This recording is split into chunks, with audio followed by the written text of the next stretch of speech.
Ternyata makmur dan berkelimpahan itu ada sainsnya, ada ilmu pastinya. Mau tahu? Salah satu cara memperoleh kemakmuran adalah dengan berbisnis. Bisnis kita bagi dalam 3 level. Setuju ya? Ada bisnis 1.0 yang dikatakan sebagai basic atas dasar fondasi ilmu berbisnis. Kalau bisnis tidak bisa melewati bisnis 1.0, maka bisnis tersebut belum dikatakan bisnis, masih inkubator atau masih infant, bayi. Atau kalau sudah jalan hampir setahun, masalahnya masih masalah basic, pasti bisnisnya nggak lama lagi akan mati.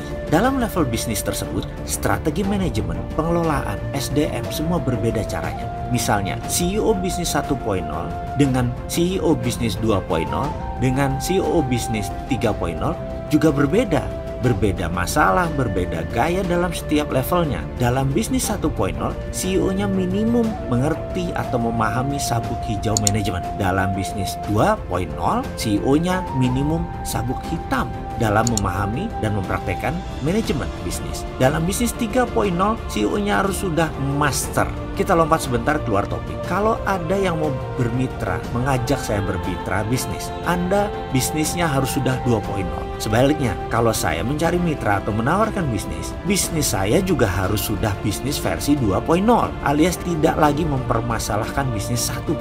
Nah sekarang, apa maksudnya bisnis dikasih versi tersebut? Mitra macam apa yang saya cari? Atau bisnis seperti apa yang di 2.0 yang harus ditawarkan? Kita sepaham dulu bisnis. Bisnis 1.0 adalah beberapa masalah yang harus diselesaikan dan harus sudah autopilot. 1. Masalah produksi. 2. Masalah omset atau sales. 3. Biaya-biaya. 4. Masalah pembukuan. Lewati hal ini, Anda berada di bisnis 2.0.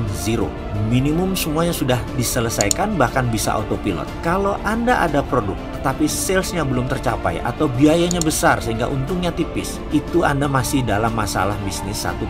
Segera selesaikan, segera autopilotkan, maka bisnis 1.0 tersebut bisa naik ke 2.0.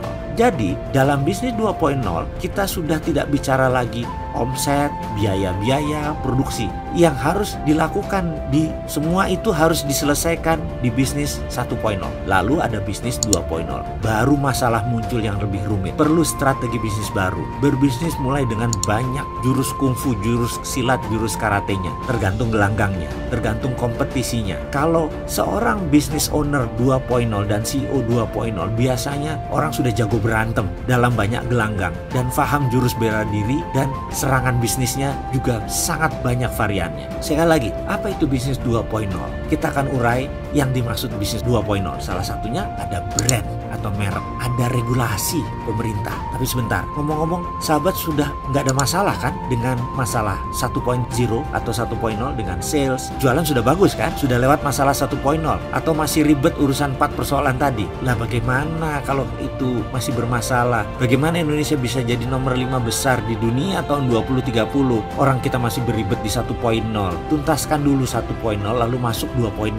Tapi sebentar, Anda masih bermasalah dengan 1.0 ya? Bagaimana kalau saya ajari semuanya biar lewat ini semua ilmunya? Bagaimana kalau saya ajari mulai dari bisnis versi 0.0, dari belum punya bisnis, lalu bisnis 1.0, bisnis 2.0 dan 3.0? Bagaimana? Tapi ilmu dari pengalaman saya pribadi. Setuju? Ikuti video berikutnya.